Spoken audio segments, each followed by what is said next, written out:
Quem acompanha o canal há algum tempo há de se lembrar que eu tirava o mês de abril para poder fazer algumas discussões relacionadas ao período da ditadura militar aqui no Brasil. Caso você não tenha visto esses vídeos, eu vou deixar o link para uma playlist lá embaixo onde constam todos eles. Esse ano eu não tive tempo de fazer isso porque eu já estava envolvido com outras leituras, de modo que eu não consegui pausá-las a tempo para poder me dedicar de fato a essas outras reflexões. Então foi muito bom para mim entrar em contato agora no fim do ano com a obra teatral do Chico Buarque, porque trata-se de uma obra que emerge em um momento em que o teatro, em que o texto dramático era marcado por um engajamento ideológico e político muito explícito, pelo menos para nós que temos ao nosso favor o benefício do tempo. E eu estou lendo essa obra teatral do Chico Buarque para poder participar de uma leitura conjunta que estou fazendo com a Bárbara, do canal B de Barbárie. Caso você não conheça o trabalho da Bárbara, eu vou deixar lá embaixo o link para o canal dela, e daí você acaba, enfim, entrando em contato um pouco com essas discussões que ela vai levantando em seus vídeos. Pois bem, Bárbara e eu estamos fazendo a leitura, ou pelo menos pretendemos fazer a leitura da obra literária do Chico Buarque, e resolvemos começar por sua obra dramática. Então já fizemos vídeos sobre Gota d'Água, que o Chico escreveu junto com Paulo Pontes, e sobre Calabar, que ele escreveu junto com o Rui Guerra. Eu vou deixar lá embaixo o link para uma outra playlist, onde já constam os vídeos que Bárbara e eu fizemos sobre essas duas peças anteriores do Chico Buarque. E a peça da vez é aqui a Ópera do Malandro, que é uma peça que o Chico publica, dessa vez sozinho, em 1978, ou seja, ainda nesse período da ditadura militar, que, como eu falei para vocês, então é marcado por esse engajamento político e ideológico, sobretudo no campo do texto dramático, do texto teatral. Uma particularidade sobre essa peça aqui é que ela me parece ser mais musical do que as outras, mesmo porque trata-se de uma ópera, como o próprio título diz. E essa importância digamos, da música aqui nesse texto teatral é tanta que, pelo menos nessa minha edição aqui, eu não sei se isso consta nas outras também, nós temos uma seção com as partituras das músicas que vão sendo cantadas ao longo da peça. Então você tem aqui, enfim, apenas para que você veja a importância que a música acaba recebendo aqui neste texto, pelo menos no que diz respeito a essa minha edição. Outra coisa importante sobre as peças do Chico Buarque até agora é que elas sempre acabam recuperando algum texto do passado. Então, por exemplo, se você tem lá em Gota d'Água uma intertextualidade com a Medéia do Eurípides, aqui na Ópera do Malandro você vai ter uma intertextualidade com a Ópera dos Três Vinténs do Brecht, não apenas no enredo, mas também na estrutura textual, já que em ambas as peças existe uma discussão metateatral explícita, não porque haja nelas o recurso à misenabime, mas sim porque em ambas existe uma espécie de autoconsciência, e é dessa autoconsciência que vem a ruptura com a ilusão de realidade do texto dramático, algo que nas outras peças do Chico Buarque acontecia apenas a nível temático, e daí eu vou me explicar melhor aqui. Quando eu digo que essas peças elas têm esse caráter metateatral, não por conta do recurso à misenabime, eu estou falando que na peça do Chico Buarque aqui, na Ópera do Malandro, e na peça lá do Brecht, na Ópera dos Três Vinténs, você não tem aquela história de uma peça dentro da peça, dentro da peça, dentro da peça. Ou pelo menos você não tem isso de maneira tão explícita. Mas ambas as peças são muito conscientes de que são peças. Então, ao longo da narrativa que se desenrola no palco, a gente percebe que alguns personagens demonstram muito bem a teatralidade de tudo aquilo que está acontecendo, e eu vou voltar a este ponto em um momento futuro do vídeo. Pois bem, outra coisa interessante aqui sobre a Ópera do Malandro é que essa peça se preocupa muito com aquilo que é da ordem do prosaico, do cotidiano, do marginal, etc. Não à toa, grande parte das ações aqui narradas, ou enfim, aqui encenadas, acontece em um lupanar, em um covil. ambos lugares associados ali a essa ideia toda da marginalidade, etc e tal. Aparentemente, então, tendo em vista esse caráter metadiscursivo e tendo em vista essa discussão sobre a marginalidade,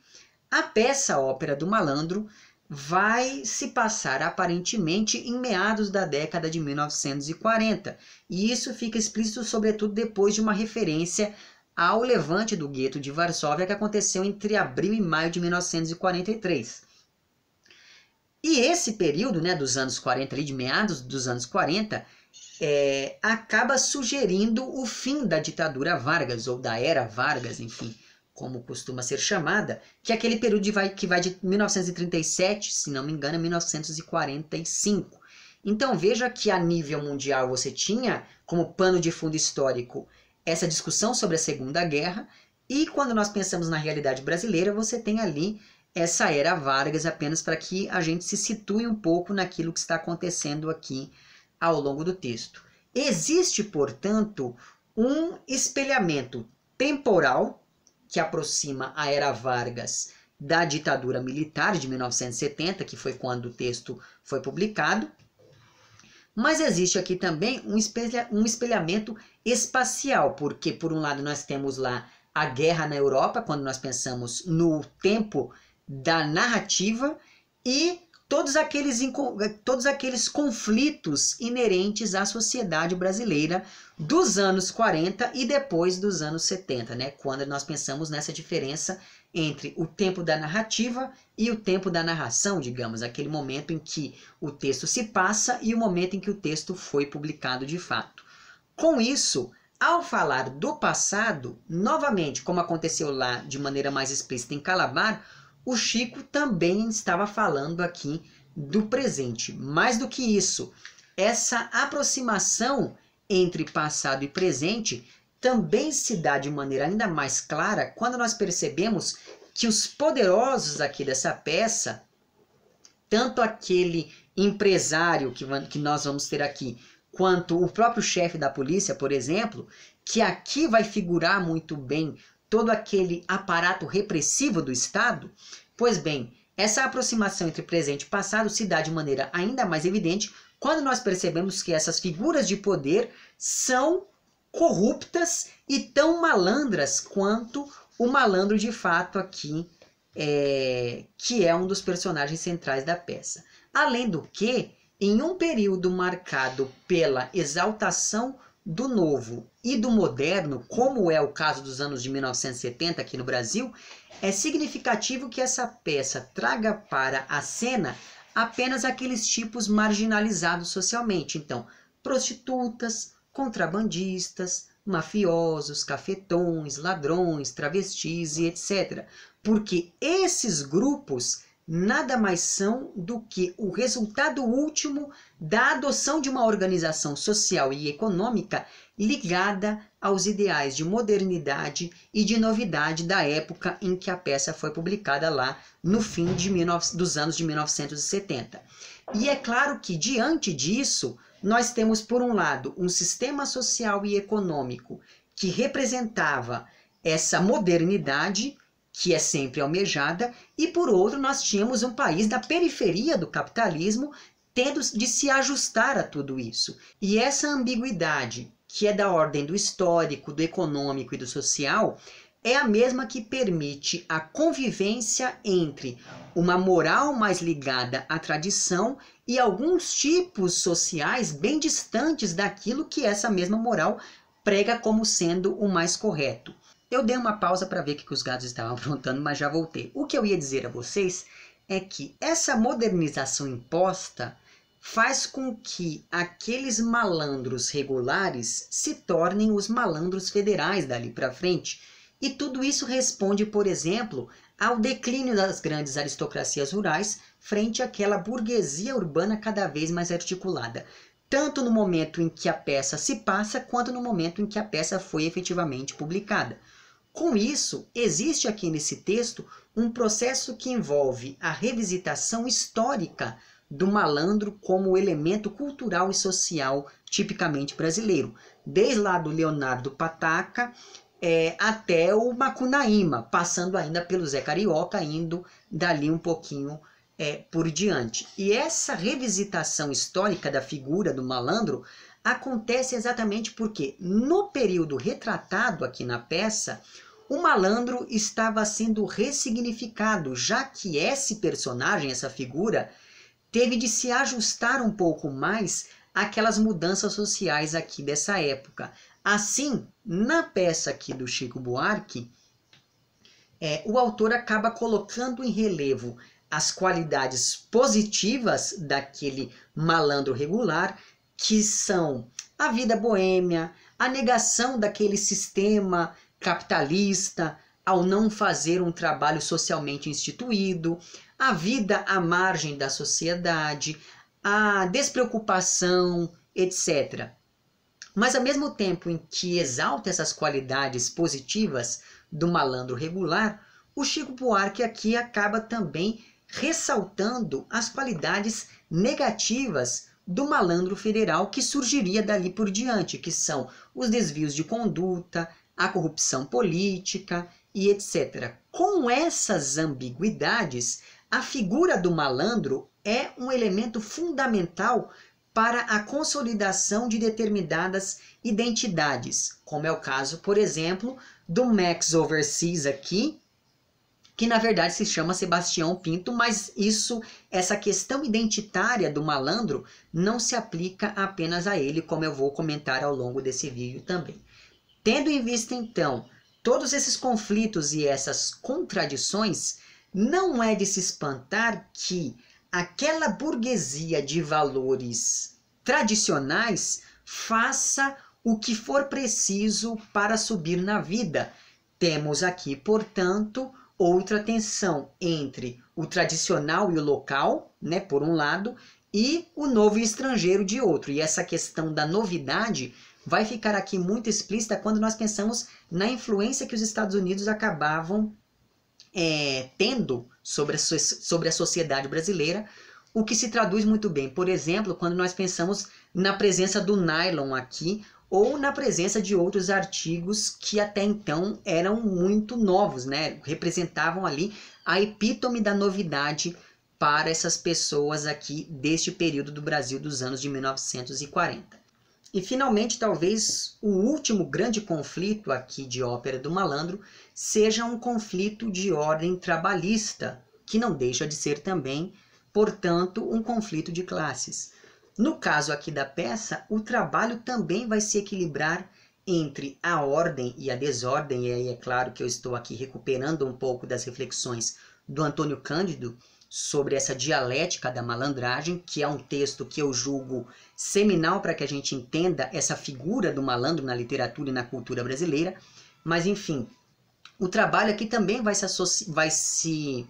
equilibrar entre a ordem e a desordem por se associar, de certa maneira, à malandragem, porque o trabalho aqui será a prostituição em um caso e o contrabando em outro. Dessa série, então, de conflitos, nasce um discurso que relativiza a todo tempo os conceitos de bem e de mal. Afinal de contas, quem é o bom patrão? Aquele que explora menos ou aquele que engana mais, digamos? Graças a isso, existe aqui na peça uma relativa harmonia entre todos esses conflitos, o que não significa necessariamente que esses conflitos vão se harmonizar. E essa flutuação de ordem moral no passado, que encontra eco no caráter dos personagens, serve como uma metáfora para o cenário político do presente da publicação aqui deste texto. Como eu não estava dando a devida atenção aos gatos, um deles pulou aqui na mesa, jogou tudo no chão e foi embora feliz. Mas já voltamos à programação normal, digamos, porque, postas todas as discussões que eu fui estabelecendo até agora no vídeo, tratemos aqui um pouco do enredo de Ópera do Malandro, que é uma peça que conta com personagens como, por exemplo, o Duran e a Vitória, que são donos de uma cadeia de lupanares, de bordéis, que garantem o emprego de mais de 1000 prostitutas com direito a contrato de trabalho, assistência médica, salário mínimo, carteira assinada, carga horária definida e etc. Só que logo de início nós percebemos que esses dois personagens não são bons patrões. Eles estão fazendo isso apenas para tornar legal aquilo que é ilegal, para assim não ter problemas com a polícia. E foi a isso que eu me referi, por exemplo, quando eu disse que o trabalho aqui, o conceito de trabalho aqui na peça, ele oscila entre a ordem e a desordem. Pois bem, portanto, mesmo o trabalho aqui fica muito próximo desse caráter da marginalidade. Pois bem, o Duran e a Vitória têm uma filha que é a Terezinha, que será, portanto, a herdeira daquele império familiar. Só que a Terezinha acaba se casando com um inimigo em potencial do pai, porque o noivo da Terezinha acabou de comprar um bordel ali naquela mesma região, e o nome desse rapaz é Max Overseas, ou Max Overseas. E é interessante perceber que o sobrenome desse sujeito significa literalmente do exterior. Mas enfim, o Max é chefe de quadrilha e contrabandista. Por isso, para garantir que não vai ter problemas com a polícia, ele mantém uma amizade muito próxima com o delegado da região, que é o Chaves, vulgo Tigrão ou Tigresa. E esse personagem, né, esse policial, será aquele que teoricamente garantirá não a segurança, mas o controle e a preservação da moral e dos bons costumes, pelo menos até a página 5, já que ele tem sociedade com cafetões e com contrabandistas para poder ali complementar o seu parco salário. Ou seja, esse personagem, o Chaves, vulgo Tigrão ou Tigresa, é marcado por uma ambiguidade moral e profissional, porque ele mantém relações com essa marginalidade, mas ele também é marcado por uma ambiguidade identitária, porque cada um chama ele por um nome diferente, e isso é uma coisa significativa. Então perceba que, tendo em vista esses personagens que eu fui elencando até agora,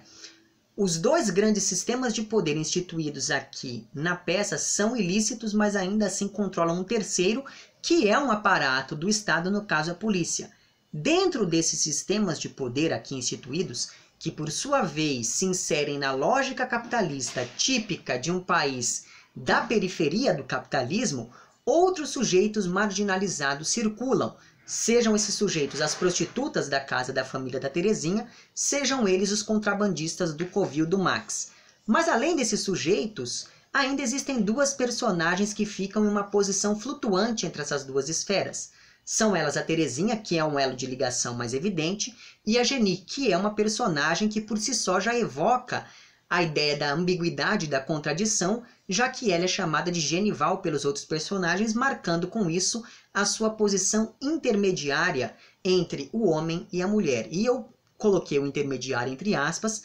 porque haja vista que na época em que a peça sai,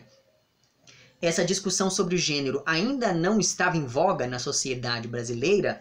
é claro que o modo de representação usado aqui pelo Chico Buarque será um pouco deficitário para aqueles que estão mais familiarizados com todas essas discussões, como os leitores de 2019, percebe? Mas enfim, então é sempre bom ter esse tipo de generosidade histórica, digamos assim.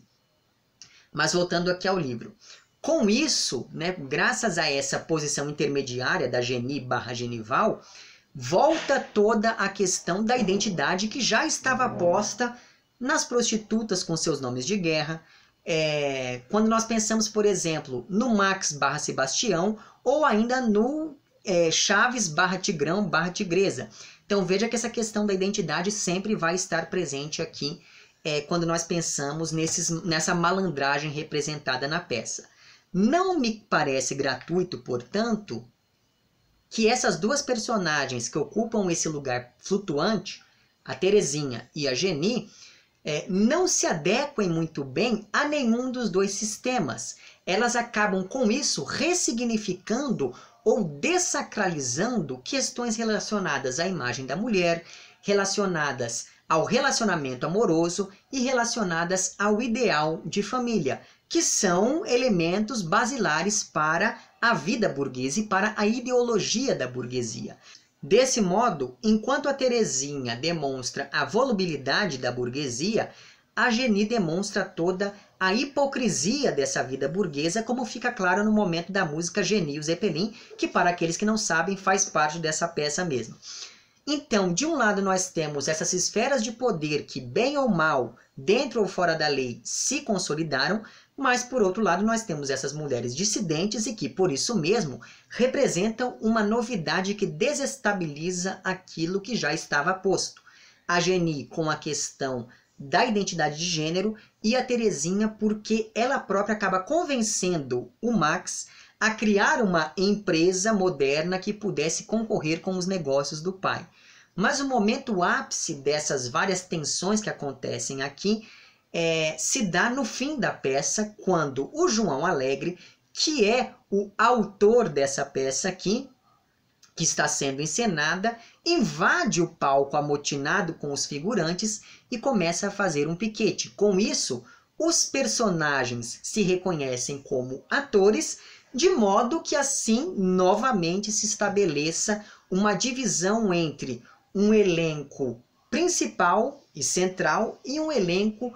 figurativo ou marginal. Então veja que esse segundo grupo vai de fato ocupar o lugar da malandragem, vai ocupar o lugar da marginalidade. E é justamente desse conflito entre os atores no final da peça, sendo que esses atores figurantes acabam sendo, enfim, liderados pelo próprio autor da peça, que é o João Alegre. Pois bem, é graças a esse conflito que se estabelece toda aquela discussão metadiscursiva, metateatral que eu mencionei no começo desse vídeo. De modo que essa discussão metadiscursiva acaba fazendo com que se aprofundem todas aquelas questões de classe, sobre a malandragem, sobre a identidade, etc., que foram sendo abordadas ao longo de toda a peça, de modo que eu recomendo fortemente a leitura aqui da Ópera do Malandro, que na minha opinião foi o texto mais interessante que nós lemos do Chico Buarque até agora, certo? Eu não sei se é fácil de encontrar esse livro aqui, mas se você se deparar com ele em algum sebo da vida, não hesite em comprar. Inclusive, eu acho que talvez seja mais interessante começar por essa peça aqui do que pelas outras, mas enfim. É isso, novamente, fica a recomendação que você leia ouvindo as músicas que são cantadas aqui, porque isso acaba dando um novo aspecto à experiência de leitura. E é isso, se você gostou do vídeo, não esqueça de curtir e de compartilhar. Caso não tenha gostado, não deixe de dizer lá embaixo por que não gostou. Se você está inscrito no canal, muito obrigado pela sua inscrição. E caso não esteja inscrito, considere se inscrever também lá embaixo. Um amplex para vocês todos, até o próximo vídeo e tchau.